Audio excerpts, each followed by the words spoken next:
Honorable Ken, Nanaya Kuntunkunuku OFORI ATTA. I didn't know about the Nanaya Kuntunkunuku before today.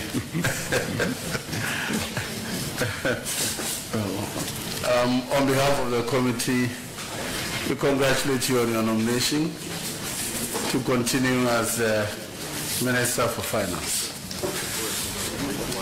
From your CV, you're just about 61 years old, or young, 61 years young. Somebody inside. You have an MBA in finance, you have a bachelor's in economics, you've worked Data Bank Services, currently the chairman.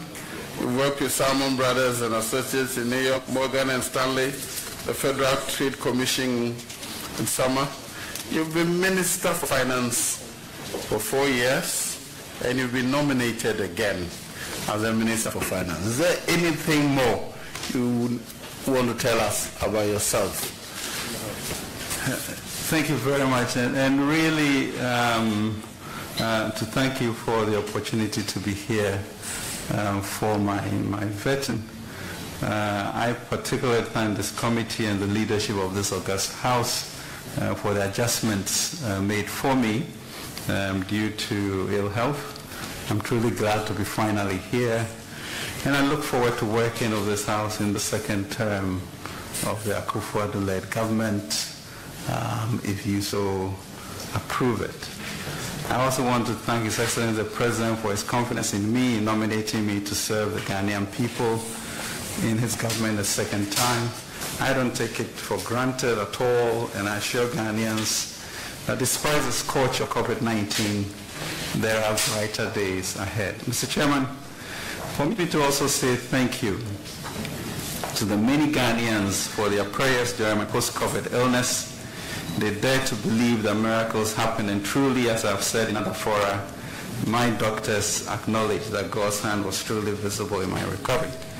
This season has taught me that God hears the voices of all, from the clergy to children, widows, and orphans, men and women, who offered prayers, fasting, and intercession on my behalf. I returned with Angie, my wife, a virtuous woman. The President recently called him the Rock of Ages. And since then, in Ghana, yesterday, we launched the global call for the Eurobond. We also prepared for vetting. We've been working with merging the two ministries, Ministry of Planning with us, preparatory work for establishment of Tampa, and of course the work that we need to do to that. So I am thankful truly for the outpouring of love and concern and prayers, get well messages. For the Lord heard all the prayers and has indeed filled our mouths with laughter, our tongues with songs of joy. The Lord has done great things for us, and we are filled with joy. So yes, Mr. Chairman, and also to thank the ministry team led by Charles and the Chief Director for the work they have done. I think in the CV, it's basically an assurance that the required education is there, the competence is there to do the work. But I think key to all of this is the issue of background that we have, and to also emphasize that even as you see a data bank on the CV, that was a company that we started 30 years ago with $25,000, and today it has built up to managing under $1 billion of resources, and has 500,000 clients of Ghanaians, 300 employees, and 19 officers. And I think it illustrates, starting from Kantaman, to what Ghanaians can do. Let me, with your leave, Honorable Nominee, You were acknowledging Honorable Chairman Sabonsu and the team. It didn't come out. Very upset. He was acknowledging those who. He was acknowledging Honorable Chairman Sabonsu. Well, for emphasis. For emphasis. Charles, yeah, for emphasis. I know you would. The chief director and the team. Yes, there was some point. Yeah, I'm saying that for emphasis. Okay. Yes, yeah. And Chairman, to even further state that I saw him holding a brown bag, which was really an elevation that he stepped into the shoes very well. And thank you for that. Really, it was amazing.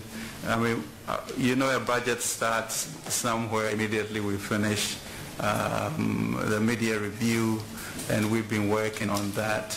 Given the hours difference, that means a 4 a.m. start in America, in which we work through the budget to go through cabinet for it to be successful. And just thank the House for the forbearance in having the leader do that work for us. Appreciate that. Very well. The minority leader will start because he wants to leave us urgently. So please. Chairman, let me also use this opportunity to congratulate the Minister nominee for Finance. Understandably, as we have read in the media and well but covered, to assure him of our prayers, but to know from him if he is fit and fit for the job of Minister for Finance. So Chairman, just assure him that he has the prayers of the country. Would appreciate knowing whether he can run the long haul today with us, if that is convenient for him. I know you have had discussions with us at the committee level. But Chairman, to warm him to the job, nominee Minister for Finance, the President in his State of the Nation address had this to say, and I quote, "Let me at this point assure the House that in the course of the session of Parliament, government will come back to engage the House on the steps it intends to take on the future of the Ajapa transaction." Why Ajapa? What's the necessity of Ajapa? What's the justification? What do you need money for Ajapa before I relate to other issues? Thank you, Chair.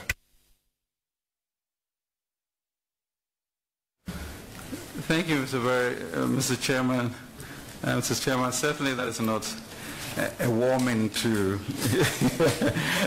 to the process. We get right into action. I think I try to illustrate that since I got in on Saturday, we have launched the roadshow for the largest bond issue in our country yesterday, and to remarkable responses. We have also, during that period, began the issue of the merger of economic planning and us, the setup of Obatampa, etc. And then, of course, beginning with appropriations and preparing for this vetting.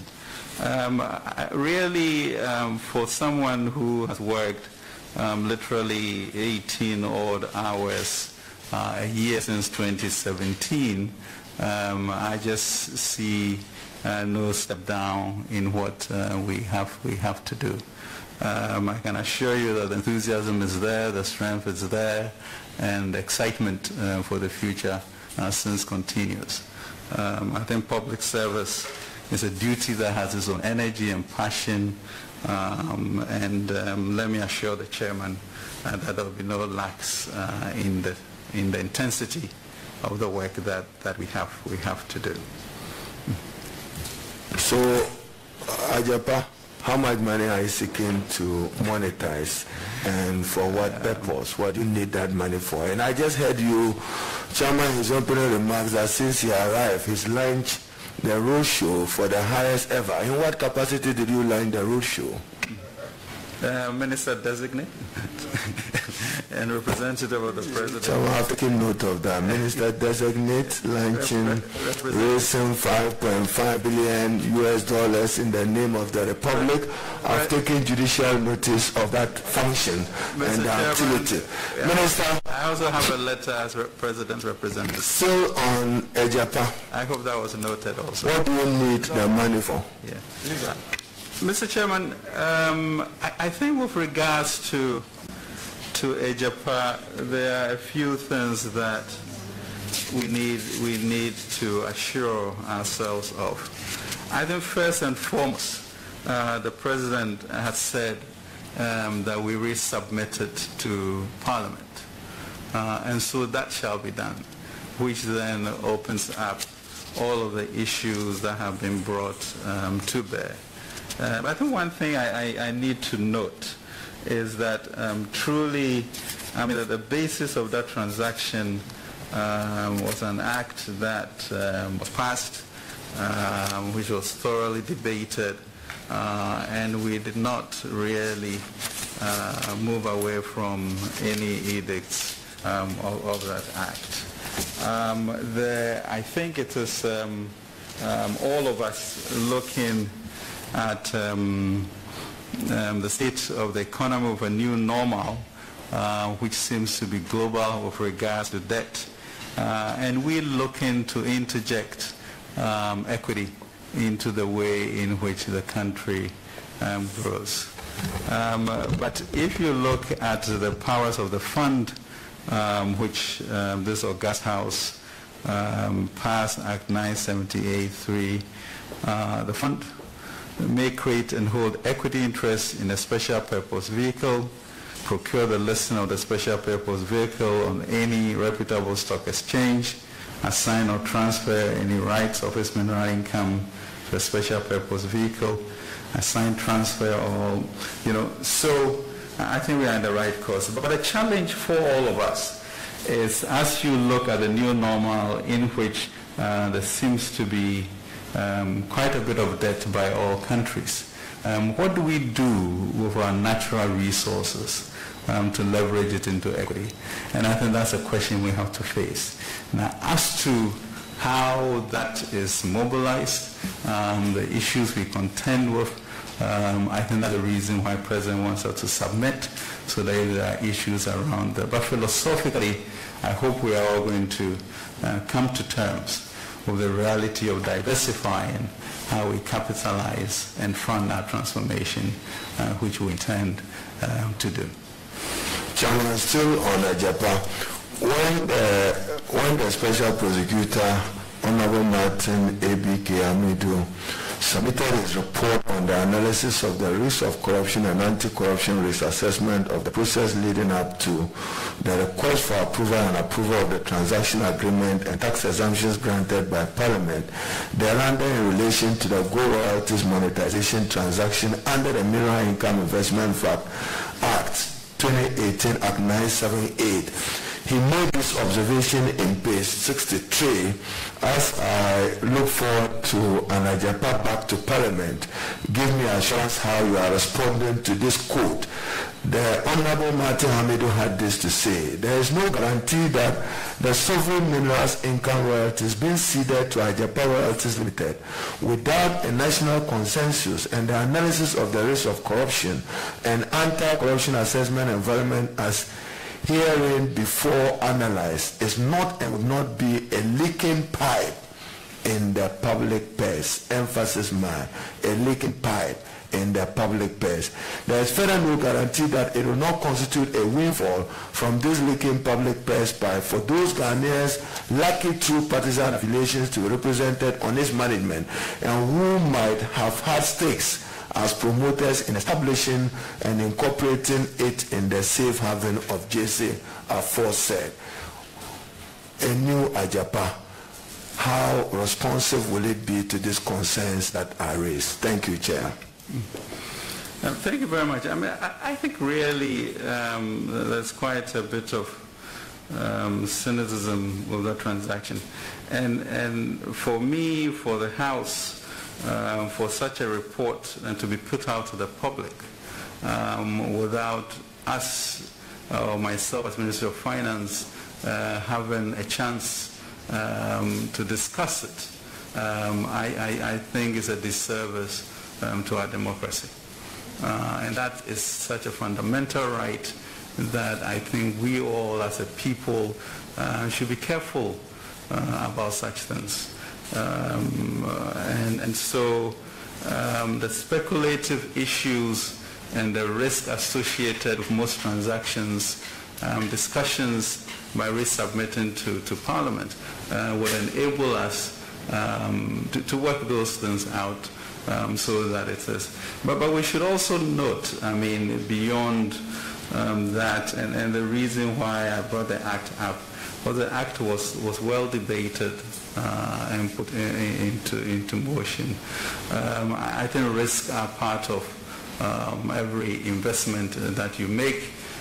Parliament gives me the honors to go and raise bonds. Honourable Minister, the distance between you and us here is far.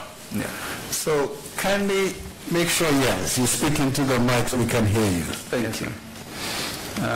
So Parliament gives me a mandate to raise $2-3 billion with all sorts of risk.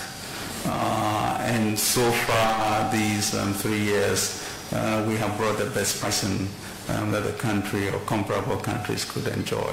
I do not know why that type of performance will then not reflect in the way in which that report was put. All right, thank you, Chairman. Chairman, let me move, Minister. When our colleague, the Honorable Che, is here, has been struggling to submit to us, maybe your absence caused that, the annual debt report, which was part of what he laid on the 12th of March when he presented the budget for and on behalf of the President. The annual debt report, which is a requirement under the Public Financial Management Act. He spoke to our national debt. What is our debt asset today in relation to our GDP? Mr. Chairman, I think we are all familiar with the debt in terms of coming in at about 122 billion and being about 292 billion today. I think what has been in contention is the way in which we categorize the financial services sector and the energy sector, which is identified in the books but not added to the public stock. There's been a lot of philosophical debates as to how to accommodate that. Our sense is that we are close to the completion of financing of both the asset management companies and the banking system, and therefore we should, by the end of the third quarter or so, or end year, have those numbers complete so that we can add him on. And that will be helpful for the energy sector. In addition, there really seems to be a new normal in the world. Africa debt has moved from 34% to 56%. So beginning to equalize to have that standard after that period, I think is where we are leading to. Chairman, that's appreciated, but the fiscal table, there is international accepted best practice, what is accepted in the computation of debt. I heard you in 2020, I heard the Honorable Chair on behalf of the President in 2021, and you use the words that national total debt, excluding financial sector clean-up. Further to my, not quoting, paraphrasing you again, excluding energy sector payment. You may have about 6.2 billion to 8 billion of that. That is not added. What debt is it? Is it a question of misclassification or not? Mr. Chairman, I think maybe we are sort of making a mountain out of a molehill. The fact of the matter is that when you read the document, the fiscals, you would know what our debt liabilities are, and that is a fact. The question for any nation, is to determine how best we manage this. It's not, and we had argued with the international community that this is a special event, and until such time as we know the full cost of it, we are not going to add it together. We have moved to a point, as I've explained to you, that we are going to do, but never was it not disclosed. Chairman, when you say you don't know, in both your budget 2020-2021, you attribute 21 billion as responsible. Why are you not adding that to total debt? It is known and is disclosed. What liability is it? And whose liability is it? We need to know. Mr. Chairman, I think we could go on through this ad nauseum. The question is, was this disclosed? And it was disclosed. Could you add up to come to a summary? You will be able to add up to come to a summary. So our position is that it's disclosed but not added. Is there a new normal? There's a new normal. I told you how we are going to be doing it, and I've told you that once we are clear on that by the third quarter or fourth quarter, that will be normalized. Will it be added on when you know the total? We will be adding them on to how. Will you readjust the fiscal table as we are assured? Once it's added on, of course, it trickles through that. There is a group working at the Ministry of Finance known as the McKinsey Group, working for GRA and working for the Ministry of Finance. What is the nature of the relationship with them, and how much money of state money has been used for them, and what do they do? Thank you, Chair. Thank you very much, Mr. Chairman. McKinsey has been working with GRA, I'm not quite clear the date, but early on in the administration, and we also are working with them at the ministry with regards to how we are going to structure Obatampa, etc., and make it an efficient machinery for transformation. I'll have to get you details of payments, etc. I appreciate that. Now, how much did you borrow, or how much did Bank of Ghana finance government for the fiscal year ending 2020? Thank you, Chair. Mr. Chairman, I think there was some anomaly. We did a 10 billion asset paper with Bank of Ghana. So beyond the 10 billion, any other commitment from the Bank of Ghana to government that you are aware of? Mr. Chairman, that was the main transaction. So as far as you are concerned, only 10 billion was the amount the Bank of Ghana financed government. Is that correct for our record? To my recollection. And any figure to the contrary will mean otherwise that you are not candid to this committee? No, it doesn't mean that, Mr. Chairman. It means I'll check on that number and let you know. You don't check before coming? Just 10 billion? I know for a fact that it's not 10 billion. Well, I think people have been talking about 22 billion, etc. Not people. You are Minister for Finance and Minister for Finance designate. What are the numbers? How much did the Bank of Ghana finance the government of Ghana? When you came to borrow the 10 billion, you referenced the Bank of Ghana Act and the limits within as a percentage of government revenue in the previous year which could be used for that purpose. How much did the Bank of Ghana finance government? Thank you, Chair. Mr. Chairman, I will stick to the 10 billion. Any explanations of other, I'll get to the House. Chairman, the Minister for Finance in his mid-year review repeated in the budget for 2021 talks about the Obatampa 100. Share with us this year how much did you allocate in your budget for that purpose? Obatampa. Mr. Chairman, give me your budget copy, page 242. Thank you. Mr. Chairman, the Obatampa program is a 100 billion CD program, which in essence is the largest development effort any government will be seeing. The issue going forward is how do you fund such programs in the new modern world or the new normal that we see. And what we did was to say that we will have a committee, a different entity that is working within GRA to look at how they can raise an additional 30 billion outside of what they always raise for government by looking at other resources that we have not, and then 70 billion which will be public-private sector led. In this regard, we'll be working very closely with GIPC to determine partners in the international sphere who will then bring this type of resources to bear.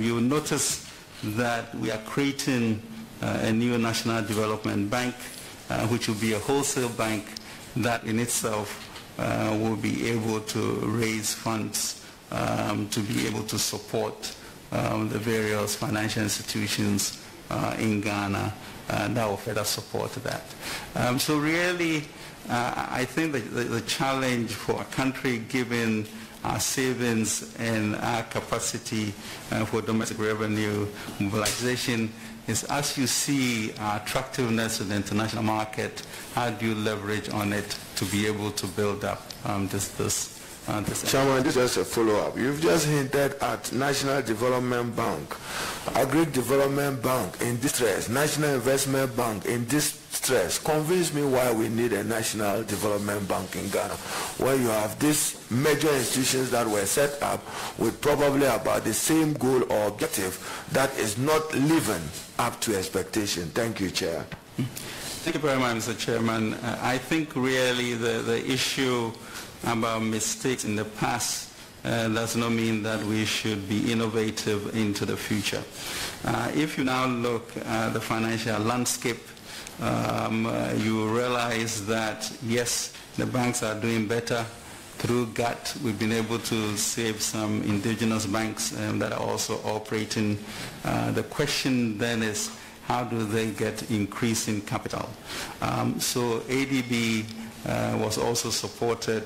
We've given some resources to NIB, and therefore ADB will concentrate on agric, NIB will concentrate on industry, and the National Development Bank is a wholesale bank, almost like KfW in Germany, which then has a capacity to bring in resources from outside to be able to channel into these organizations that you are talking about. Chairman, just to follow up, is something that if he gets approved, he probably will have to work with the Attorney General to resolve a matter of national and public interest. You find ministers of state come to Parliament with agreements, projects, programs, not costed, no value for money accompanying them. They come for parliamentary approval, then they walk away with Parliament that will come back for value for money. That has not served the interests of our republic. What will you do to ensure that any side thing, because normally the ministers will need your concurrent acceptance and approval to do that, to protect the public purse? Give me some assurance what you intend to do about that. Thank you. Working with the Office of the Attorney General. Thank you very much, Mr. Chair. It is an issue that I think has been problematic for all governments. In this particular budget season, we therefore propose an expenditure commitment policy where the Ministry of Finance has worked with the AG's office to see a document that will be passed by Cabinet in the next Cabinet meeting, which really goes to say that, you know, if this thing is not in your cost of goods or capex, it can't be unless you can prove that you can get money for it. So beyond the value for money issues is tightening and making the minister responsible for allocating, for finding the resources to be able to do that. If it's not in the budget, it can't be done. Chairman, related to that is an unacceptable growing of judgment debts, all of it occasioned by an act of omission or commission on behalf of ministers of state. They commit the state and then abrogate contracts. The phenomena of judgment debt. What do you intend to do about that as Minister for Finance should you get confirmed? Thank you, Chair. Thank you very much. I think, you know, as a corollary to the expenditure commitment issue would be a situation where you don't even get there because it can't even come through. But even with judgment, that's I think we have tried very hard to even renegotiate after the court's judgment. So yes, it's a leakage that we are very aware of and would like to blunt. Chairman, I note that in this 2021 budget statement and economic policy, for some reason, Minister, there is no definite determination as is expected under the Labour Act of Tripartite, some understanding on public sector pay, whether adjusted upwards or maintained. That is not conveyed in this particular budget statement. So it appears to me that public sector workers and civil servants, local government don't know their fate yet. How come it's missing? Because I know since 2014, 2015, we've worked out a strategy where it allowed you to have sufficient time to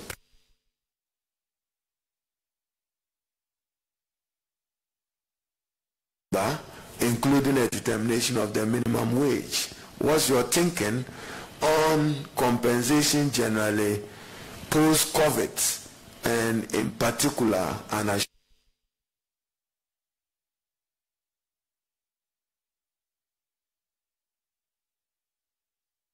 their fate? Thank you, Chair.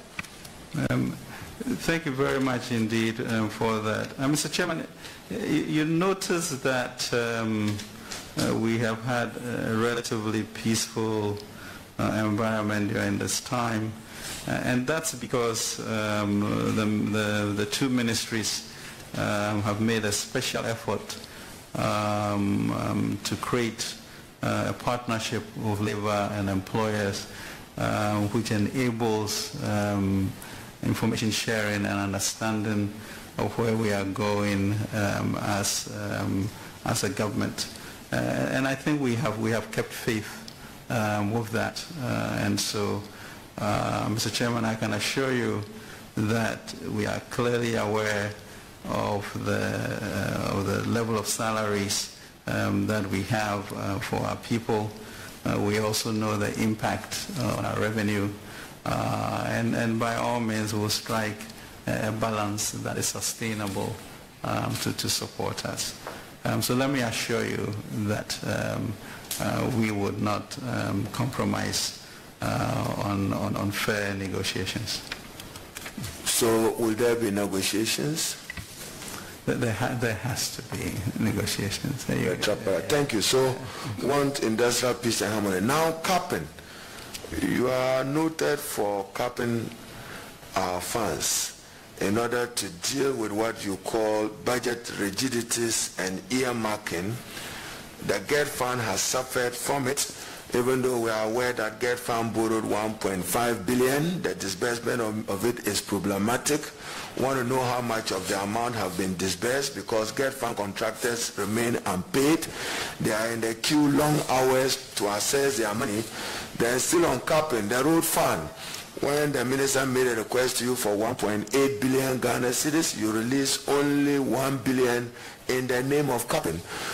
Don't you think that you are contributing to President Akufo-Addo's failures, particularly in the road sector, when he says 2020 year of road, 2021 year of road, and you are not making monies available for purpose of achieving that? What do you have to say to that? Thank you, Chair. Mr. Chairman, I think the statement about Akufo-Addo's failures is erroneous. On the issue of budget rigidities, I think that is pretty obvious to all of us with regards to the revenue to GDP that we have, and therefore within that bucket and borrowing, how much we can really take around for everybody to have some resources to do. So yes, you can isolate, Mr. Chairman, specific instances in which certain accommodations will have to be made. But overall, when you look at the productivity and growth in our economy, you can say that on a common basis, we are doing fairly well. And then we'll need to adjust. Every policy has some idiosyncratic effect on certain areas. And we look to be able to solve them on a case-by-case basis. Okay. The leader is done here. You'll be with warm-up. I thought you said you leave us for now and come back later. With warm-up for him. Very well. Yes, Nilante. Thank you very much, Honorable Chairman. Mr. Nominee, let me start with a very important issue that is agitating the minds of many Ghanaians and other West African states. The U.S. and other Western nations have made recognition of LGBTQI rights as some of the conditions under which support will be granted to such nations.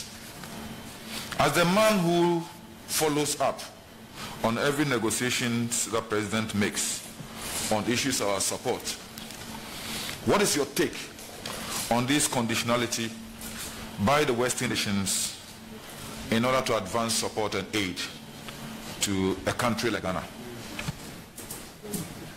Thank you very much, Mr. Chairman. First of all, I'm not clear that it's been established as a conditionality. But truly, I mean, for example, if you look at the decision the President took with regards to termination of PDS, in which $190 million therefore had to be left on the table, I think our sociology and our traditions are the most important enduring legacy that we have. And so we'll make decisions that suit our Ghanaian purpose so that we can develop in the way we want to develop.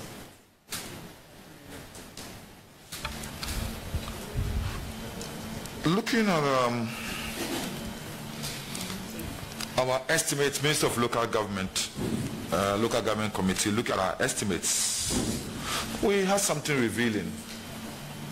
There was an overrun of almost about 46% of the budget for the ministry in 2020, close to about 468 million cedis as a result of increases, especially in donor partners support. The answer from the ministry was that as a result of ceiling which was granted, Ghana has entered into agreements with these donor partners, so we know how much they are giving us. So why do we set a ceiling on such funding to result in overruns of the budget at the end of the fiscal year? Thank you very much, and I think that's a very insightful question. You know, once the COVID pandemic surfaced, most of our donor partners began to reprogram so that they were front end because the need to save lives and livelihoods was so important. And so that trickled through. If you remember, we were able to go through the IMF rapid credit facility of $1 billion. The World Bank also facilitated things. So truly, I think the event of the pandemic, last year was an extraordinary year. We do not tell ourselves, we have to be clear on things that occurred. But that, Mr. Chairman, was one of the reasons, the reprogramming and reprioritization of donor grants at that time. Thank you. Chairman, if you permit me as a follow-up, when that happened, why didn't the ministry get back to Parliament on this?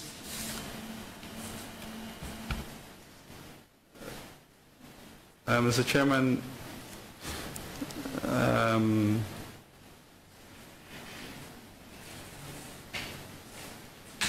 I would,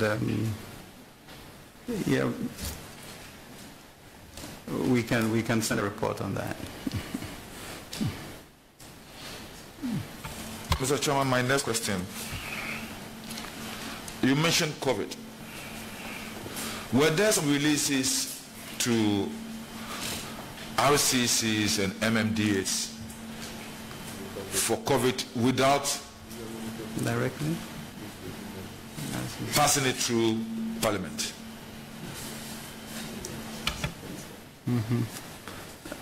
Mr. Chairman, Outside the budget? Mr. Chairman, I don't recall that. I know that we encourage DSCF to further support the RCCs and co.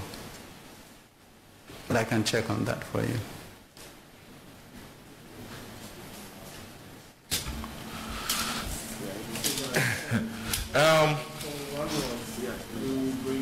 Report and then another check. Okay. Let's come home. Prices of almost everything on the market is going up. Everything. Everything. Why the justification for increase in taxes at this time when prices of almost every commodity on the market is going high? Thank you very much, Mr. Chairman. I mean, that is a very, very categorical statement. And I think we all need to verify the veracity of that. I think the question of taxes can be an independent question, not linked to that. I mean, we have proposed a number of taxes that you are aware of that would affect petroleum, which would lead to revenue for a Delta Fund for energy, for capacity charges, because we continue to have a gap between what ECG should be paying and what the rates are. So that was one, to make sure that we get the energy sector operational. We also have a huge sanitation problem that you all know about, and I think that is a health hazard for the years ahead, and therefore we are trying to. But the essence of the budget, when we say one year here, is that it's a battle cry for us to join together to look at growth and transformation as opposed to bend our heads down because of COVID. You know, and the question is whether we can burden share and therefore move to sharing the opportunities that will come. Is there ever a good time for taxes? I'm not sure anybody will ever say that. Would we use the taxes to enhance productivity and growth to grow? I believe we will be able to do that. I think underpinning your question that everything has gone up is one of debate that we can have. But we need to move forward we need to burden share. We need to create a society that also will share the opportunities as we grow. I mean, really, Mr. Chairman, if you look at what the OFORI ATTA government has been able to do between 2017 and 2020, it is phenomenal. If we had not built up the resilience, I think COVID would have devastated us beyond what we are seeing. So we move forward together. We bring these new revenue measures in place. At the same time, of course, we did cancel income taxes for drivers, etc. And let's see how, we create a sense of productivity and share in the growth that we expect to have. So, Chairman, my last question. Honorable nominee, this is very important to almost every MP here. In the Supreme Court ruling, Benjamin K. Podo Richukoshigan versus the Republic, the Supreme Court said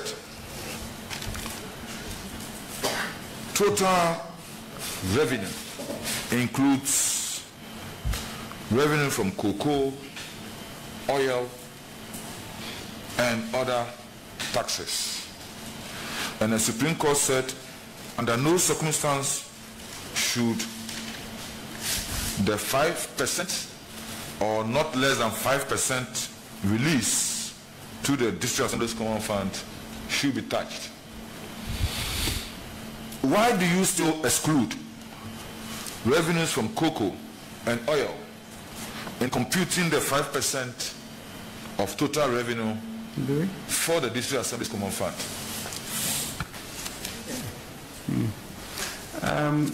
Mr. Chairman, I'm not sure that that is completely correct. I know we went through extensively recalibrating. Your deputy knows is correct. Recalibrating, to make sure that we're within the law. So, I mean, with your kind permission, we could sit with you and go through how we felt that we met the 5%. Our ministry will not be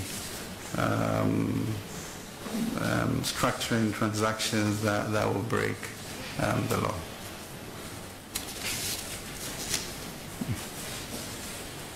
Yes. Who is next?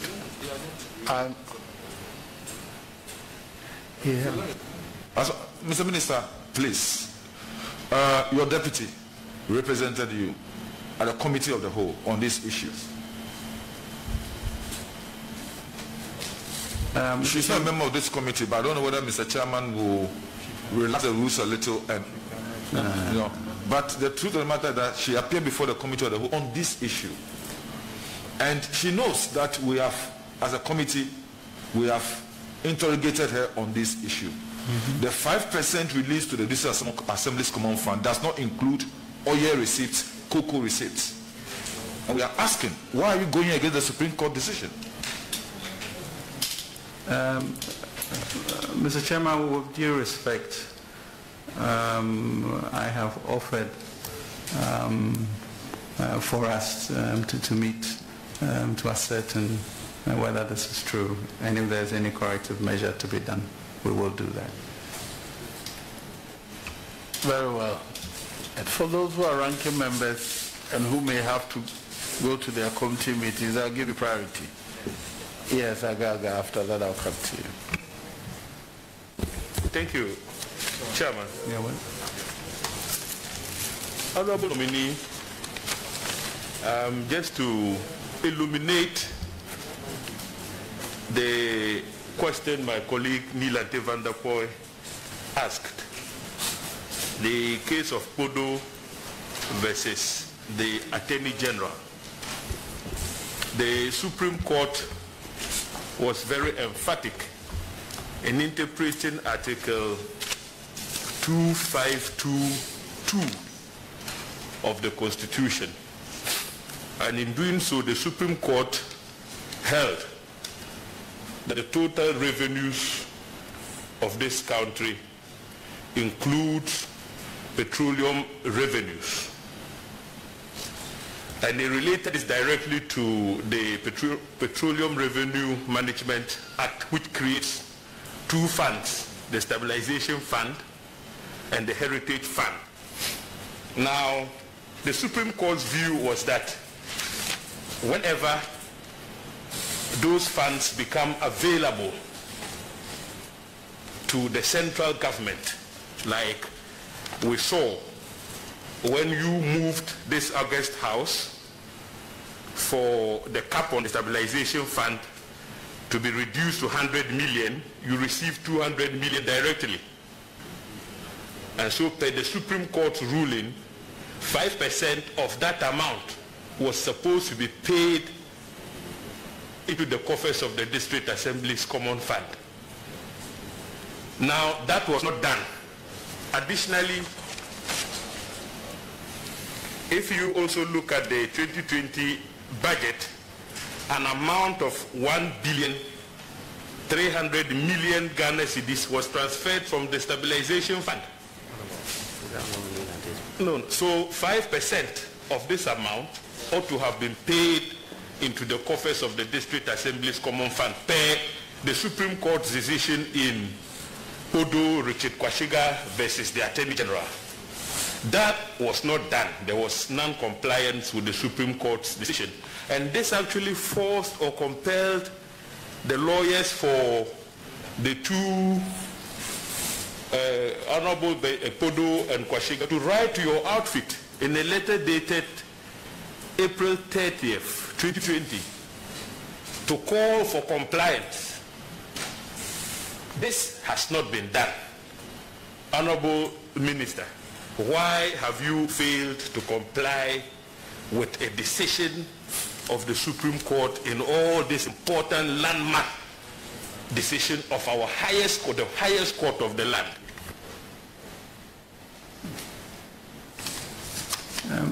Thank you very much, sir. And I will certainly check on this. But you know, I'm not sure that our ministry is in the habit of not obeying rules that are set for the people. You and us, as we all know, had an extraordinary year in which revenues were down by about 13 billion and expenditures were up by 11 billion. And so there have been a lot of accommodations that we've had to do over that period to be able to come to where we are today. I don't know whether I was a victim of that or not, and therefore, you know, how to adjust for that if we did not comply. But really, I think we should be less choleric about these issues because we as a ministry are keen to meet our constitutional obligations in whatever way that we can within the budget. So yes, I would verify this and let you know. Thank you. For the record, I'm reading the concluding part of the judgment so that it will guide us in the questioning on this matter. This is the judgment of the Chief Justice then, Sophia Kufu. Consequently, we hereby direct that in calculating the annual amount to be allocated to the District Assembly's Common Fund, the defendant shall comply strictly with the provisions of Article 252, Subclause 2, as construed and interpreted in this judgment. Total revenue of Ghana for purposes of allocation to the District Assembly's Common Fund shall include petroleum revenue allotted as annual budget support amount and non-tax revenue paid to central government. Total revenues of Ghana shall not include foreign loans and grants. petroleum receipts paid into Heritage and Stabilization Fund retained, IGF, and levies imposed by Parliament for specific purposes under an Act of Parliament. Honourable Minister, are you complying with this interpretation and directive of the Supreme Court? Mr. Chairman, we are. I mean, there might be a specific issue that has been mentioned right now that we'll examine. But certainly when we did our budget, I know we had about 2 or 3 sessions in the ministry going through the tenets of this ruling and how to make sure that we comply with it. Yes. Thank you, Honorable Chairman. Honorable nominee, let me take you back to the Ejapa Minerals Royalties transaction. So far as that transaction is concerned, Honorable Minister, I'm sure you are aware by now that the former special prosecutor impugned the appointment of the transaction advisor, Imara Holdings, as having not complied with constitutional provisions and Article 1815 due to the fact that Imara Holdings is an international company. So he impugned the appointment of Imara in that regard. Now, you are thinking of, or your policy is to reintroduce the Ejapa royalties deal. Can you give us the assurance that in seeking to appoint transaction advisors in the future, you would be compliant with Article 1815 of the Constitution and the decision in Attorney General versus Faro Atlantic Company Limited? Mr. Chairman, I think I mentioned a fundamental flaw in the approach that the OSP took with regards to whether he gave us a chance to respond or not. And I think that should be of keen interest for this House as just a rule of law. And so to then go on to accept, acknowledge a document in which your citizens were not able to give their views on that, I think it's something that we should not encourage. I do not feel that we broke any rule, and I think the AG will be able to give you a firm assessment of that. I think such conjectures, are inimical to growth, and it does not help the kind of freedom of policy orientation and innovation that will require for this country to grow. Mr. Chairman, if you consider that Ghana is the largest exporter of gold in Africa, and still this is the nature of our industry, I think it stands to pause that something different must be done. And something different must be done within the remits of our Constitution. And that is why we are resubmitting to find out the things. But I think the philosophy of trying to get more equity, trying to leverage our resources, is something that we should all consider and know that it's important for us to transform. And I do not believe that we broke any rules by the way in which the procurement was done. Mr. Chair, just a follow-up. Perhaps I may term it elucidation of some material fact. You see, Honorable Agaga had referred to Imara's involvement in the whole Ejapa and repeated the opinion of the special prosecutor to the effect that since that constituted an international, it's an international entity, government of Ghana's involvement in the amount of international transaction, and the ministry was in breach of Article 1815. But just for the records, what that opinion did not avert its mind to was the decision in Esebe versus ECG. And for the avoidance of doubt, in the Esebe ECG and Cal Power were entered into an agreement, and government of Ghana even issued a residual guarantee. But the Supreme Court's position was, to the extent that it was the board of ECG that took that decision, notwithstanding government of Ghana's residual guarantee, that could not come under the remit of Article 1815.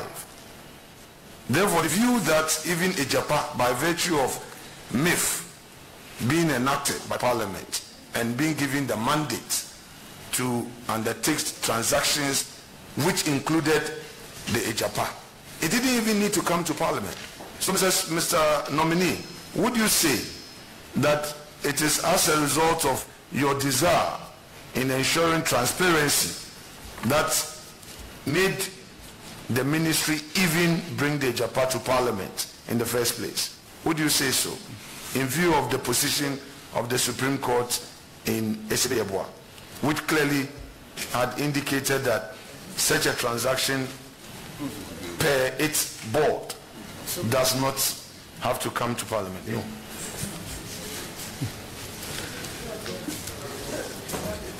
Thank you very much for that elucidation. I think what I would like really to establish is that in the mandate given me as Minister of Finance, I have no interest in breaching the Constitution. And therefore, in the same vein in which we did a transaction in February 2017 with regard to the 2.25 billion equivalent CDs, in which a whole brouhaha was raised, and we went through Shraj for us to be proven to be innocent. I think it is that mindset when I sit at the ministry that I think of protecting the public first and ensuring that this country moves forward. So I would really encourage some forbearance on that, because I think it sometimes poisons the public to think in a certain way, which then blunts innovation and creativity for the future. And I think we are lost for that. You look at cocoa, for example, in which we have been stuck in working within the 3 billion bucket of seed money, while the industry is 140 billion, and there has been no sit down really by us in this august house and politicians to really look at how we can gain more from that. Is problematic. But I think once these sort of accusations are brought, it is tiring, and it leaves one just doing the mundane. So let us as a people get into a narrative of questioning whether the current uses of our resources are the best way to use it, and find a way to get more equity into our system, but ensure that we follow the rules. Yes, you may continue. Honorable Chair, I want to clarify an issue here. My question relates with IMARA, the transaction agreement, distinct from the mineral royalties deal, the Ejapa deal. The Ejapa was brought before Parliament. Parliament approved same. But the IMARA holdings, which is a transaction agreement, The mandate agreement did not come. So that was the focus of my question, but let's make progress. Let's make progress. Yes, honorable nominee. I mean, I think, Mr. Chairman, there's also materiality. Okay. Honorable, please, that was not a question. He says he was declaring to ask. He will ask his main question. Thank you, sir.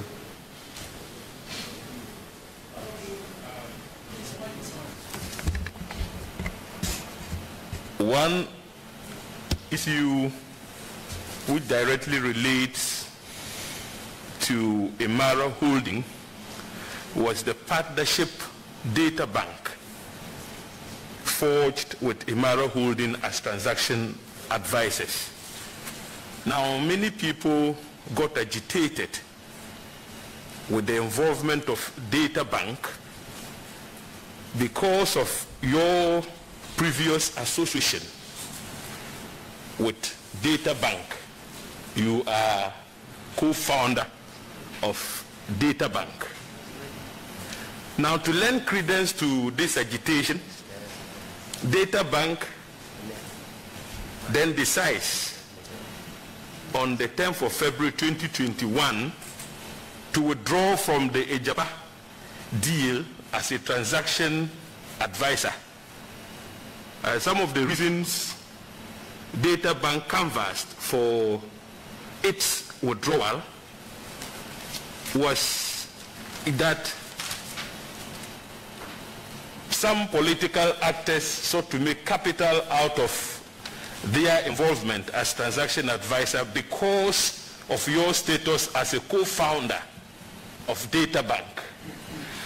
Honorable nominee, with hindsight, would you say the participation or the involvement of data bank as a transaction advisor amounted to conflict of interest?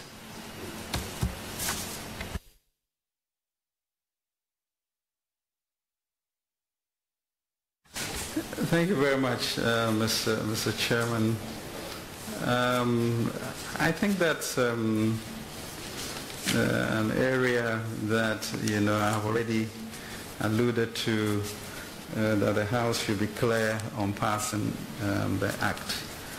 But the question that really that we should debate, I know that in my capacity as a public service official, without being a director but co-owner of that company, I was not part of any decision making with regards to that. But I think we should be having, truly a broader discussion about Ghanaian enterprise, and therefore how independent and experienced entrepreneurs can join government at any point in time.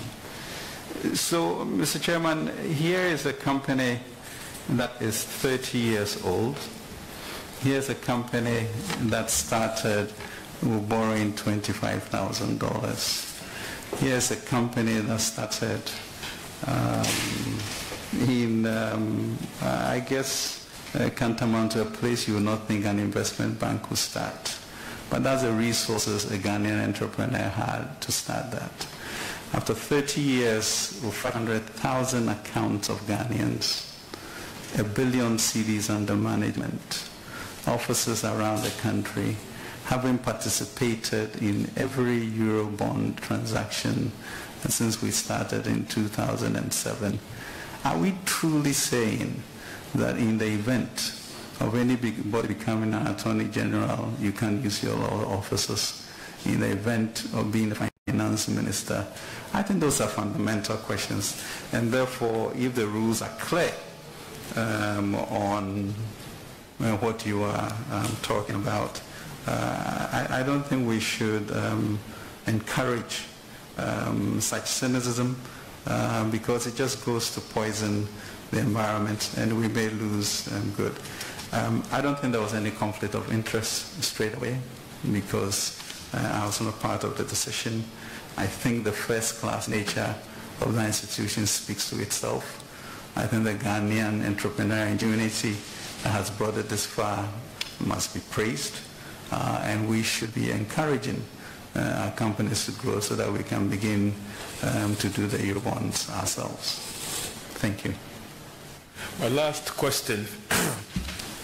Honorable nominee, our country at the moment is faced with the threat of terrorism along our northern frontiers. This informed the decision of our national security outfit to publish a framework for the prevention and countering violent extremism and terrorism in Ghana. In addition to this, the Select Committee for Defense and Interior was briefed sometime late last year on the, if you like, work on a draft national security strategy. One of the highlights of the strategy and the framework for the prevention and countering violent extremism and terrorism in Ghana is the lack of funding for the security agencies of our state. Now, in the national security strategy itself, the Ministry of Finance is required to establish a peace and security fund to help equip our security agencies so that they can position themselves in a manner that would make it possible for them to protect us. I omitted to add that the Gulf of Guinea has been adjudged as the most dangerous sea in the world, and yet that is where our oil resources are located. Honorable Minister, if you're given the nomination, what strategies do you have to raise funding to equip our country's security agencies in the face of the threats that we are currently faced with? Thank you. Thank you very much, and that's truly an excellent question. Thank you.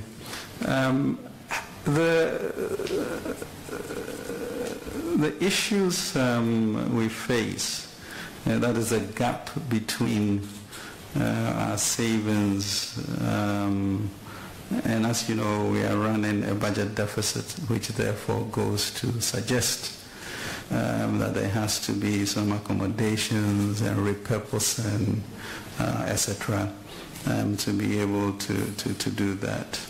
But I think over the period that we talk about, both the Ministry of Defense, Interior, Fire, etc., have gotten more resources than they have.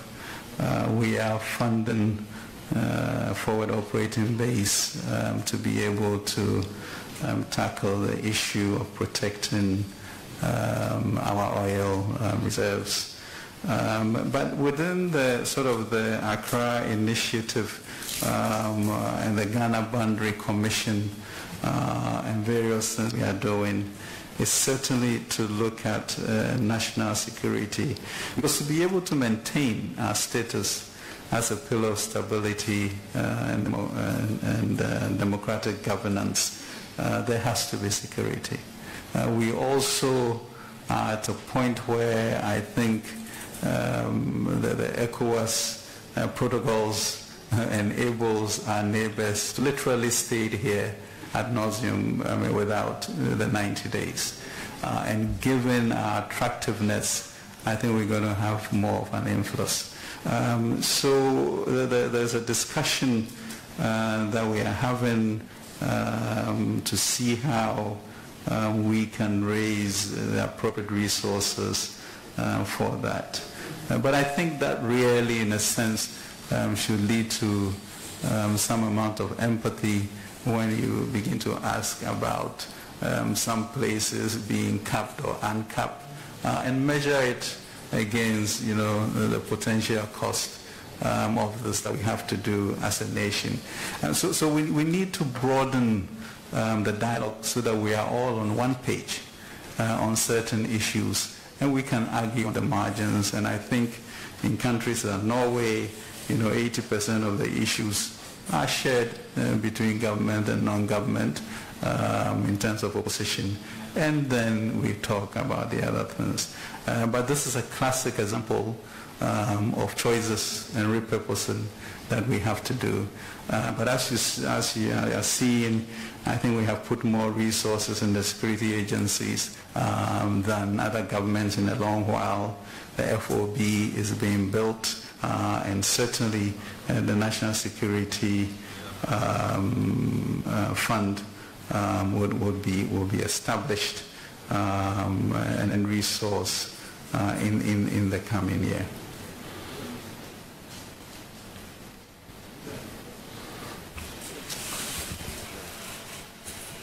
Yes. So, you may ask your question.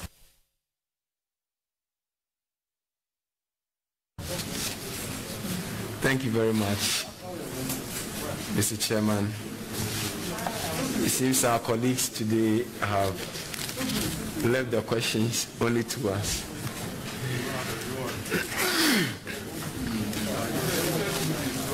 Honorable nominee, in your response to questions on taxation, you seem to have suggested that there is a need for us to share the burden brought on the economy as a result of COVID. However, a careful analysis of various allocations to government machinery does not share in your suggestion. For example, I tried to look at the trend from 2016.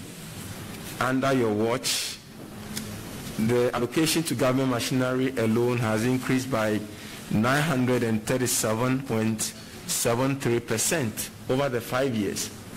And this has been published in yesterday's edition of the BNFT. And quite apart from that, when you look at the allocations between 2020 and 2021, it also increased by 504.85%. This clearly does not show a mark of a government that is willing to share burden, or that is willing to cut down its own expenditure as a way of commensurating with the citizens who are being taxed. What would you say to that? Thank you very much, Mr. Chairman. The linking of taxes to OGM, I guess I'm not sure where that is, unless you are suggesting that the OGM is profligate and uses money in a way that does not support. Not quite exactly. I'm only asking that with reference to what you said earlier, that the reasons for the introduction of the taxes is because we want to share the burden. But I'm saying that was, as a policy, you are willing for people to cut down their expenditure and pay more in taxes, government by itself or the OGM is not willing to reduce its own expenditure. And that is what I want you to respond to, Mr. Nominee. Yeah, I think maybe a deeper analysis may require us to understand the responsibilities or new responsibilities that OGM has taken. Clearly, you can see the adjustments in the number of ministries that government is making, etc. So I think that would require some insight as opposed to isolated numbers as to exactly the increment in mandate and what it is that is happening. So yeah, I wouldn't, ascribe this to a disproportionate burden sharing as a policy, but truly, I think the burden sharing is something that we should all embrace and make sure that the transformation of our country goes on. But I would certainly examine that. Thank you. As a quick follow-up to that, you will recall that sometime in 2020, there were several other ministries that were run at the presidency. For example, we have the Intercity and Zongo Development Ministries, we have the Business Development Ministry, we have the Monitoring and Evaluation. And all those ministries, as we speak now, are no more under your GM. And yet your allocation is increasing.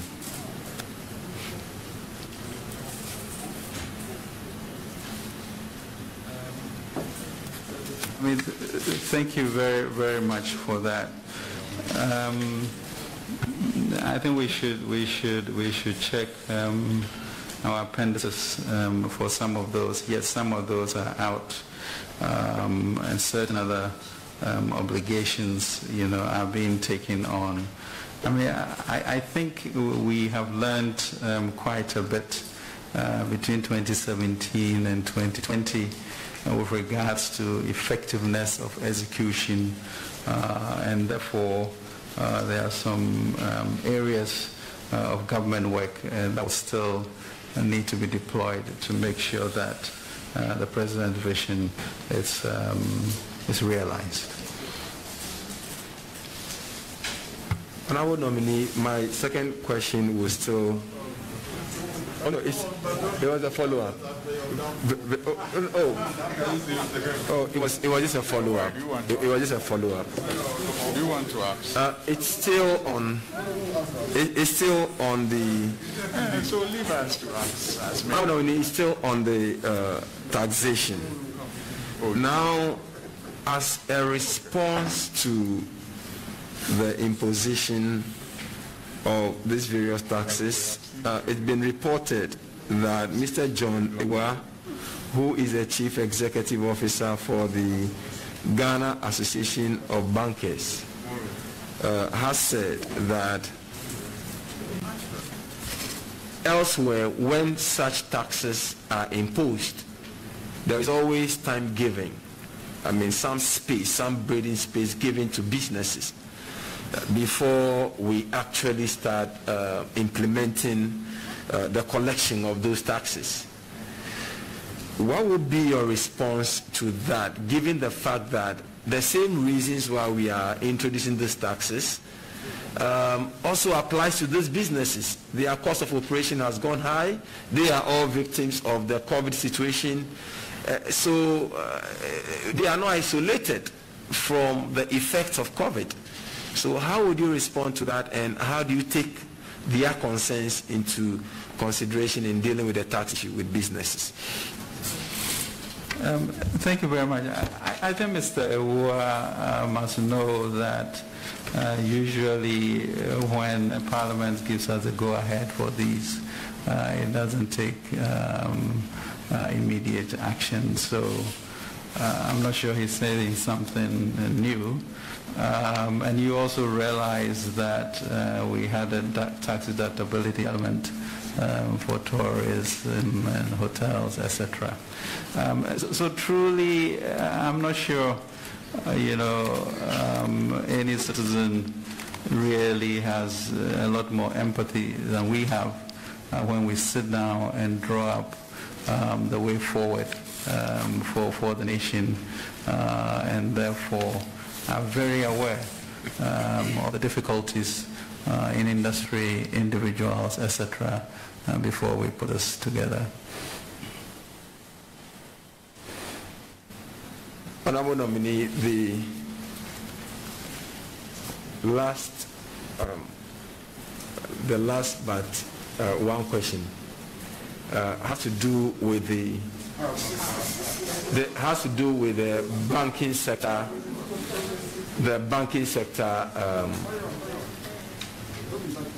banking sector cleansing.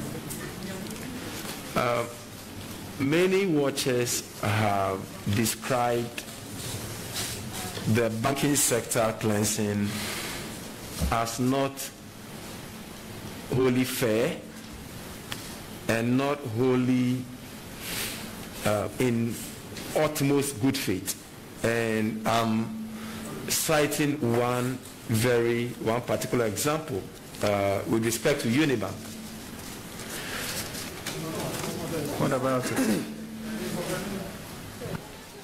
Honorable member, you know that the issues first they are pending court, it's pending before arbitration, and Parliament has set a committee to investigate that. Can we leave those matters for those committees so we don't make prejudicial comments, right? So can we ask another question? Very well considered. Well, I mean, the aspect that I was going to ask, I'm not sure would have prejudiced the outcome of that, but I concede, Honorable Chairman. Honorable nominee, in presenting the 2020 budget statement, and this statement was presented before Parliament. Mr. Chairman, could I take a bathroom break for 2 minutes?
members, the meeting is called back to order.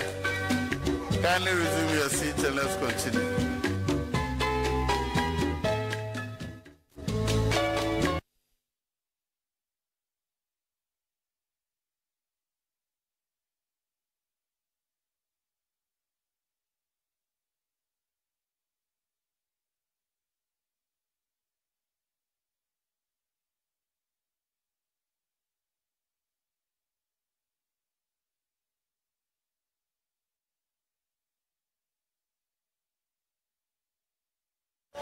Hello, members. We are resuming. I should physically move. Mama apart.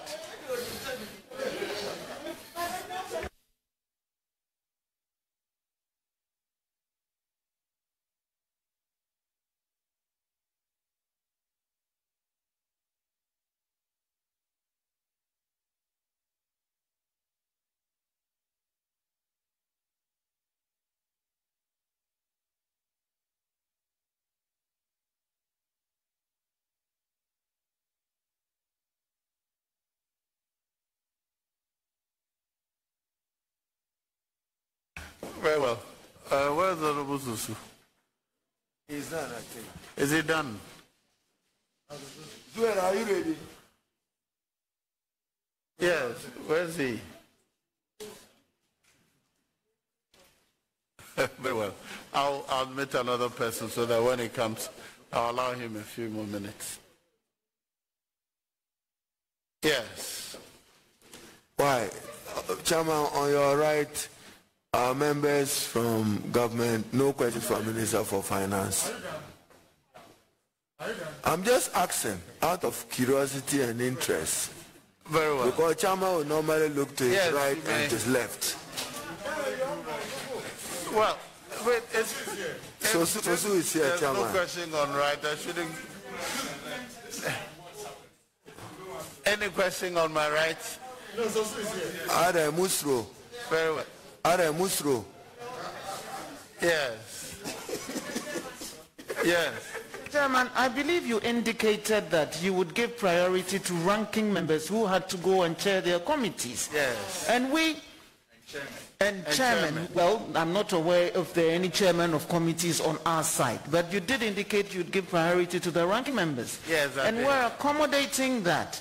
So I don't see anything out Very well. of the way in this. Now let's continue. Yes, to conclude your questioning. Thank you very much, Mr. Chair. Honorable nominee, before the break, I was making reference to the budget statement you presented before this House on 13th November 2020, in which you promised categorically that 600 bed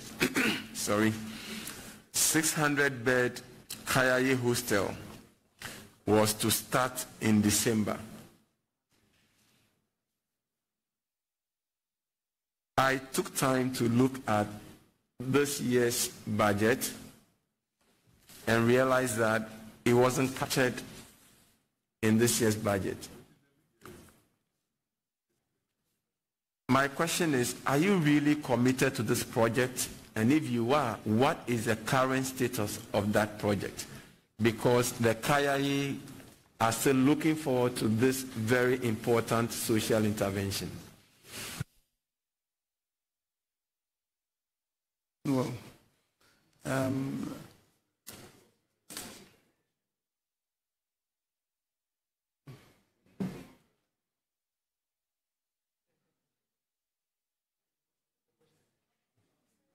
what is that? Yeah, the Minister, we're waiting for you. Yeah. Yeah.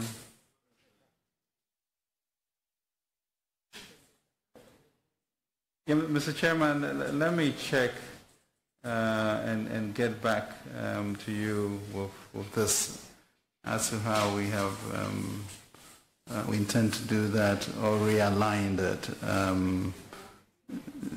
So we will do that, and if it needs to be resolved, I think the media review might be a way in which we would accommodate that. I mean, I think the issue of the welfare status of KIA is important to us.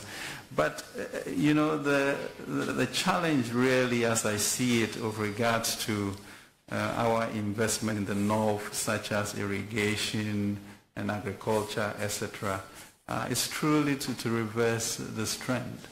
I don't think it's sustainable for us to be encouraging that. There are just too many human rights abuses. And the challenge that we have, I remember the president saying, you know, you almost have an imaginary line between Brown and Hartford coming through Volta, and we can't continue to create a country with these two divisions. So the question is, how do you turn the north not into the backwater of Ghana, but actually a destination? And this is where the irrigation issues that we are contemplating, the financing that we got from AFDB for larger farms are doing, the issue of international airport, so that suddenly you have a certain reversal. And I think that really strategically is what we should be looking at. And that is on the agenda for our Obatampa project in terms of investment that we are looking to the north. But I'll certainly look at this issue, and if we have neglected to do it, then to consider it in our half-year review. Honourable Minister, that is very, very key, given the fact that what you just described would pass for either a medium-term or a long-term means of addressing the problem. As we speak today, there are KIA in and around Medina Market, there are KIA at Abu Blushi Market. They are giving birth to kids who are living in the same condition. So the inequality and the plight of this vulnerable group is so key. And it is said that if you want to measure a country's growth, you should also look at how they treat their most vulnerable populace. And I think these people need some closer attention when you eventually get a nod. No, thank you very much. I think, you know, Mr. Chairman, when you look at the MPP as a right to center government, you know, the key issues are human capital. You know, in as much as you talk about it, it's the people that do that. And we as a government has invested in human capital, I believe, more than any other government. When you look at the free SHS, you look at planting for foods, you look at LEAP, you look at school feeding, I mean, clearly that suggests a government with keen empathy to build its future. So we are no less, you know, concerned about that. And sometimes I feel that people are preaching to us while the statistics really indicate that our concern, budget allocation to these areas have been greater than most people. Yes. John, you wanted to ask a question relating to? I wanted to provide some information on the KIA project and to assist the nominee. Well, if you couch it in such a way as that to a question, then fine. Otherwise, that for information, you share it before here. Okay, so, but once the question has been answered, it was under the Ministry of Business Development, and an award for the construction of the project was done. The problem was... Asking whether he's aware. Yeah, okay. So, Honorable Minister, were you aware that the 600-bed capacity of the KIA project was awarded to a contractor under the then Ministry of Business Development? But the problem, the challenge was to do with the land. The the site for the land was around Kolebu traffic light. Let me finish. So I'm laying the foundation. The contention between AMA and Kolebu Teaching Hospital had to do with ownership of the land. So because... Honorable Minister, are you aware that the project for the construction of the hostel being awarded, are you aware? The Kayai hostel. Mr. Chairman, I have not read the handover notes for that, but it seems encouraging because it's leading to an identification of a contractor, the usual bickering as to who owns land, and therefore maybe there might be an easier solution than we think. So what is the status of... Will you intervene between Kolebu and AMA to ensure that an acceptable location of land or site is identified so that the project can be carried out? I think I'll follow up. I mean, certainly this is Ministry of Works and Housing as an arbiter, and therefore would encourage that to be done, given our own level of empathy with these issues. Thank you.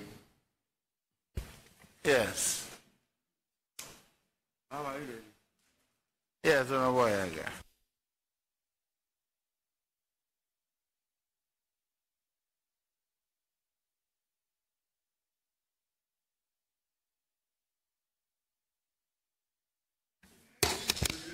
Thank you very much, Mr.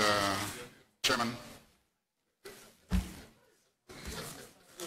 Mr. Chairman, my three questions will focus on three areas.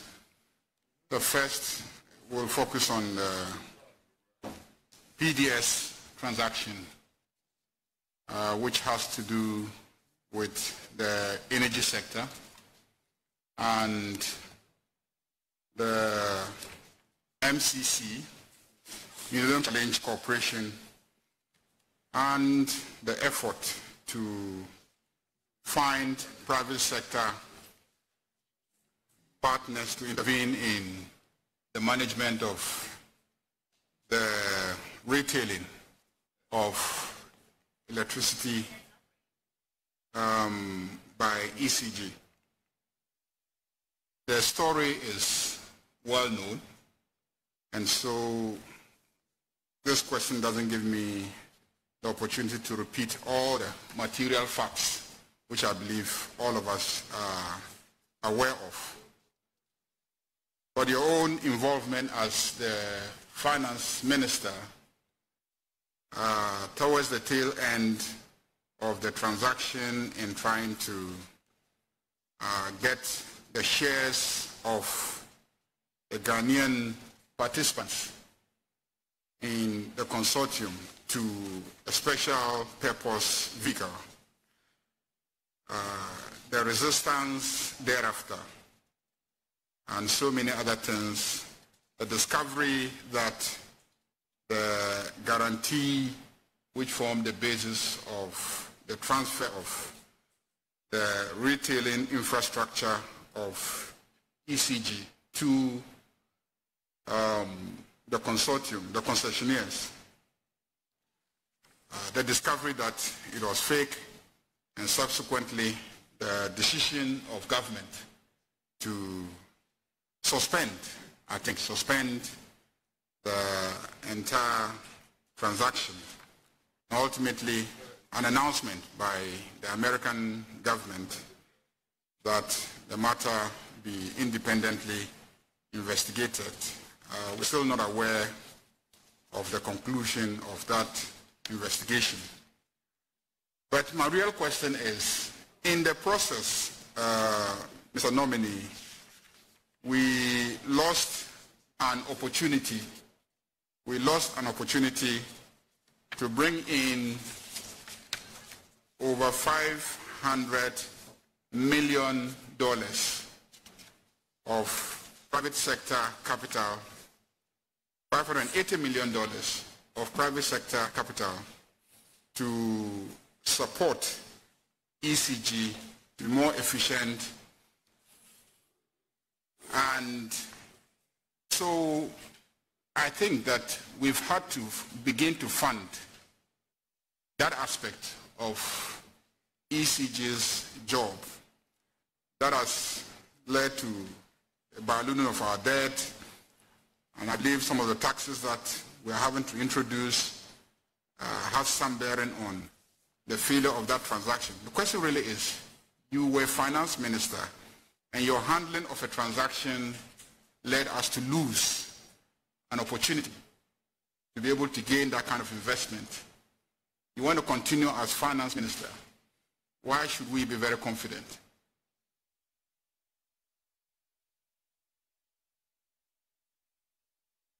Thank you very much indeed. I think that's an excellent question.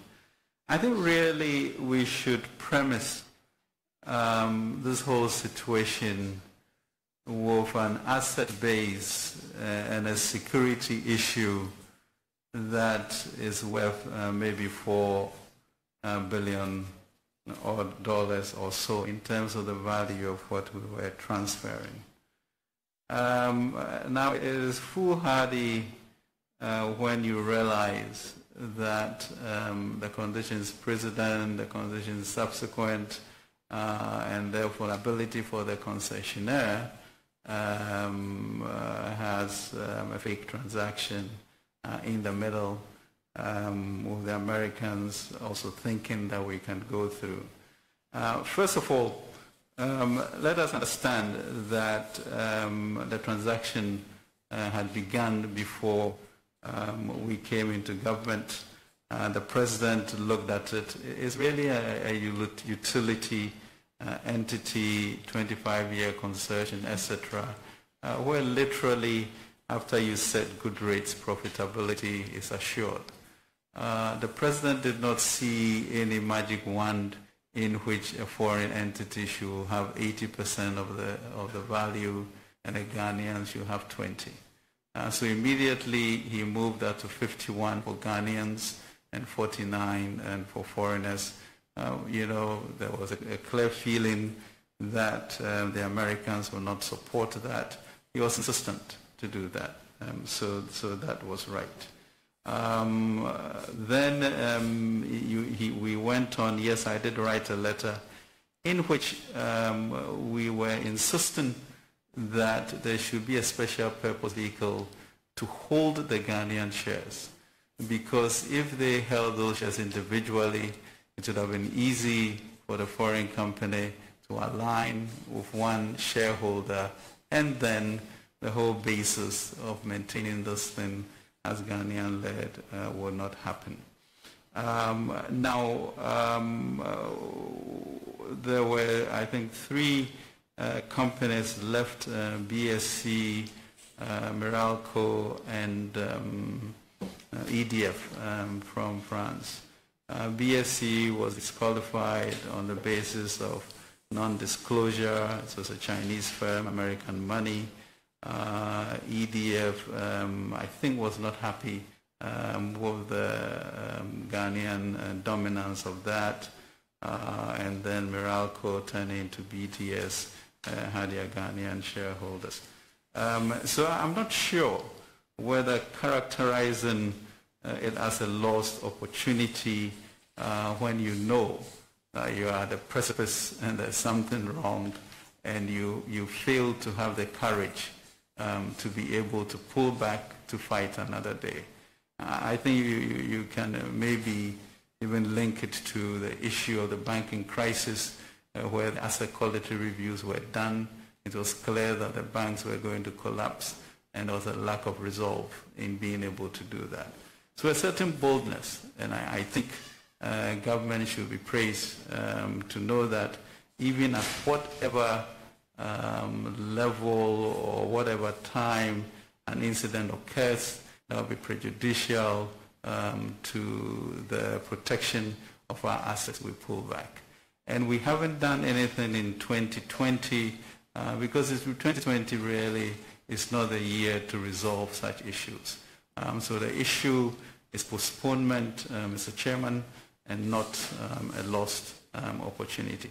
And I dare say that with the Obatampa program and the whole reorientation of invitation of outsiders to come into the private sector space, we stand to do a better transaction in future. Chairman, it looks like the nominee doesn't trust us enough to take our water. Is he, yeah, you know, just to, I've been taking my water, because, so just to, if he can get some more water or he brings his own. I've been taking my water. Oh, please. Mr. Speaker, Mr. Chair, well, we take water once in a while, just to be, you know, just to be sure that he's safe to take our water. Very well. And Honorable, please continue. Yes, he's safe to take our water. Mr. Minister nominee, the question really is, you had absolute control over the management of the transaction, i.e. Government of Ghana and MCC Corporation, which was passed pursuant an act of Parliament of Ghana, a subsidiary. You took over the project. You decided to realign the shareholding. Changing it from 49.51 is definitely praiseworthy. So you were praised for doing that. But you haven't been able to implement the transaction. That's the point. Why would we praise you? Because a transaction that you were absolutely in control of ran into a crisis, threatened to lose us a strategic asset, and you pull the plug, and then you want us to praise you. How is that? Mr. Chairman, I'm a little confused. I'm a little confused because I think your deep knowledge of this transaction asserted that there was something fake about the guarantee that was coming. So as you look at such a strategic asset, security implications, it's, you know, you put runners on the field and one jump starts and run, and you say that you, the referee, have failed. I don't know that. I think it should be quite clear, as you said, that yes, we changed it from 80 to 51, and that was a good thing for us. We looked at the non-compliance of the conditions subsequent, and it wasn't clear that it was going to happen, and we had the courage to pull. I think that is good. Do we have time to redo it? Yes. Is the 580 million or more lost? We don't know that for a fact. I think we are in a better situation to reassess and come back to market. So that would be my characterization of a government that really protects its assets. Now I have one on PDS. Chairman, if you tolerated me. Minister, PDS, just as the Honorable Ayarga have observed, we lost a golden opportunity to allow for private participation in the operations of ECG and to allow for new impetus that allowed for more efficiency in the delivery of their services, apart from the $190 million that are lost. My follow-up is to, you have an idea what the state of the PDS account is and how much is in the account and whether there's been any reconciliation of the account with PDS. Then related to it, Chairman, is did you ever officially write to PDS and give them an opportunity to correct any of the matters that were brought to your attention relating to fraud in terms of the bank guarantee? Thank you, Chair. Mr. Chairman, you know the issues of PDS, to a certain degree, are in court. And I'm sure we will resolve those, at the appropriate time. But I think we did the right thing. I'm not sure that any Ghanaian should be having much empathy for them not being able to meet their conditions subsequent. And that is a good thing that we have it back in our fold to be able to come back another day in the way with the learnings that we have had and going forward.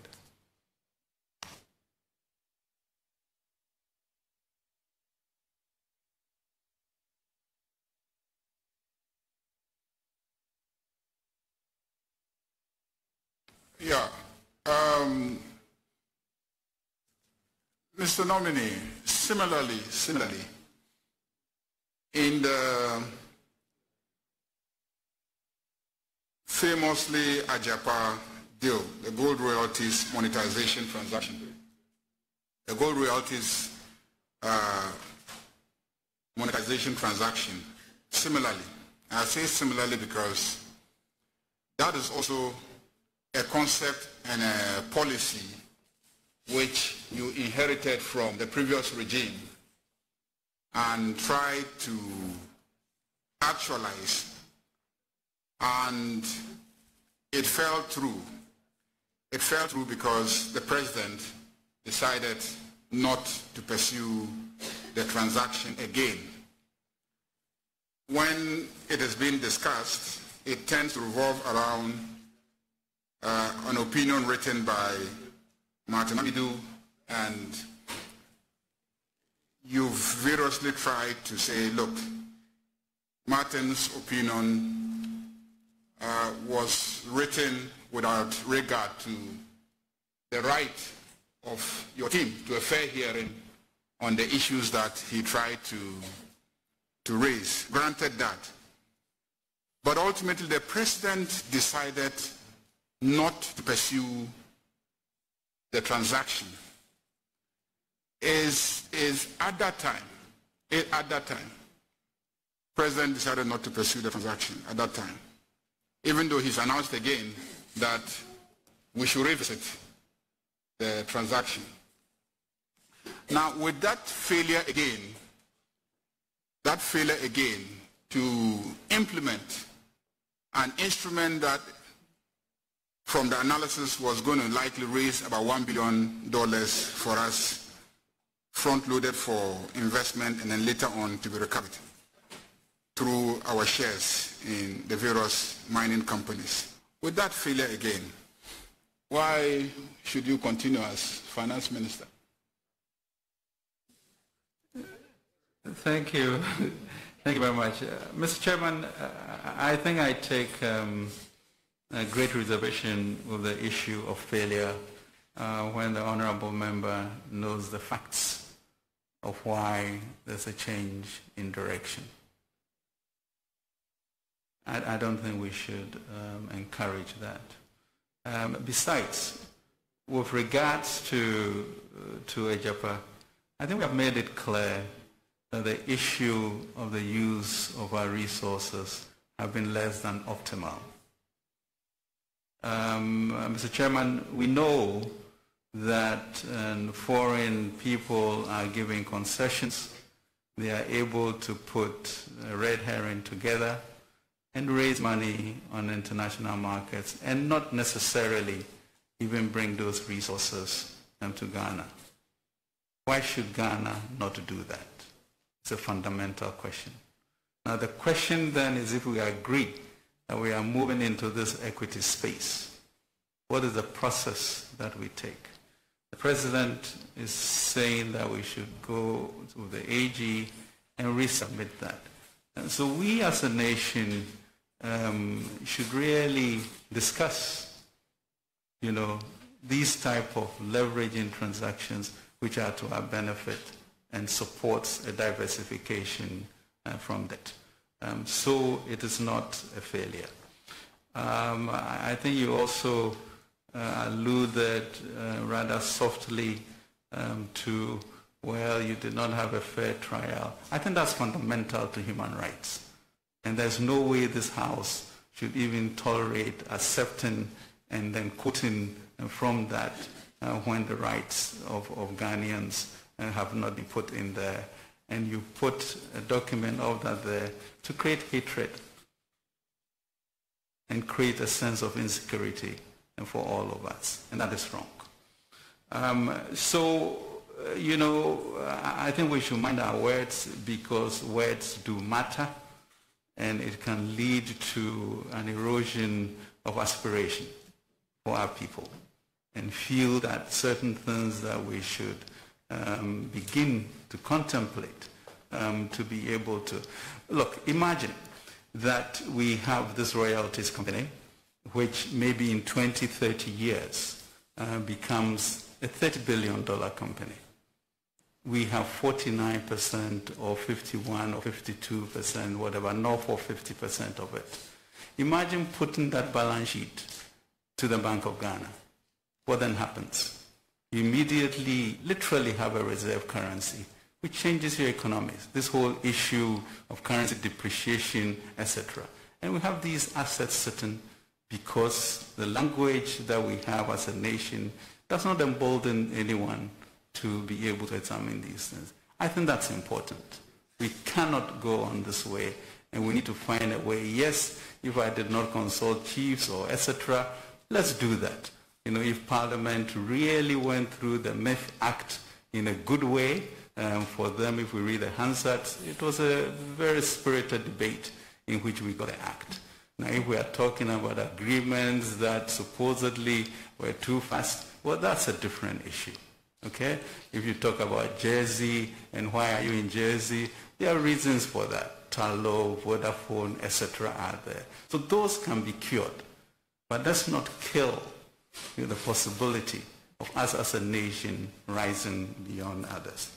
So I really beg to differ on the characterization of failure on major transactions that will send our country forward. My last question, Mr. Chairman. My last question. You have been extolling your performance starting from Kantamanto and working with partners to build financial institution that today is managing close to $1 billion worth of resources. You are finance minister. I mean, you were finance minister for 4 years, and you're seeking to become finance minister again. And that financial institution has featured in a number of transactions in which the government is involved. It started featuring even before you became finance minister, granted, under most governments. And now you are finance minister, and that financial institution continues to feature in major financial transactions, especially now that we are borrowing a lot. We are borrowing a lot from the international financial market, and that institution, Data Bank, is involved enormously in the process. People have raised questions about conflict of interest. Constitution frowns on conflict of interest, and we public officers position ourselves in such a way that our personal interests conflict with our public responsibilities. Can you brief us on how you are managing your relationship with the financial institution in such a way that the perception of a likelihood of conflict of interest is demystified and addressed in people's minds? Yeah. Thank you very much for this opportunity. I think it's you know, it's a problem that, of course, may be taken advantage of, or you may look at the minister and know that such is not the way in which he operates. But I think in the end, Honorable Chair, I think it's up to Parliament to get our Public Services Act or something passed, so that there's clarity on that. U.S. investment bankers are usually chosen as Treasury secretaries, etc. So the problem will continue, in which expertise outside of the political cycle may be invited to the finance ministry, and we need to protect and encourage such international expertise. I suspect if we look at what the ministry has done with regards to enhancing our ratings, reducing the interest rates when we go to the Eurobond market, that's just phenomenal savings that are relevant. So I think it's a responsibility of the House to really protect that ministry and encourage experts to participate. But the issue that you have raised, for example, if Parliament was telling the world that, look, these guys have been doing this since 2007, we're first to do it, they've done it with every government, then it's a non-issue. Now, if somebody wants to politicize it, of course it's an issue, you know. But I think that the truth of the matter and the idea of supporting indigenous Ghanaian firms, the idea of encouraging people with expertise to come in government should be front and center as we look at this, or as we may be denying the nation some expertise that may be relevant to the future. But yes, in my situation, I truly do not engage in these sort of procurement transactions as we think, you know, broadly on the economic freedom, the space for people, our international relationship to make sure that we get the best deal. So I can give you my commitment as to what we do.